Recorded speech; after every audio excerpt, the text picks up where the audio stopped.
தேனி மாவட்டம் ஆண்டிப்பட்டி அருகே உள்ள கண்டமனூரில் 400 ஆண்டுகள் பழமையான கண்டமனூர் ஜமீனுக்கு பாத்தியப்பட்ட காவல் தெய்வம் கோட்டை கருப்பசாமி கோவில் அமைந்துள்ளது.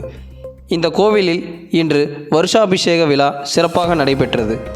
முன்னதாக வைகை ஆற்றங்கரையில் உள்ள பாலசுப்பிரமணியர் கோவிலில் இருந்து தேவராட்டத்துடன் விரதமிருந்த சுமங்கலி மற்றும் கன்னிப்பெண்கள் பால்குடத்தை சுமந்து கண்டமனூர் நகரின் முக்கிய வீதியின் வழியாக வலம் வந்து கோட்டை கருப்பசாமி கோவிலில் அடைந்தனர்.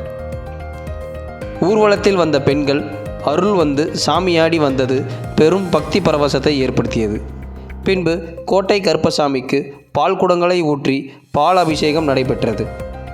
பின்பு தீபாராதனை நடைபெற்று அனைவருக்கும் பிரசாதம் வழங்கப்பட்டது.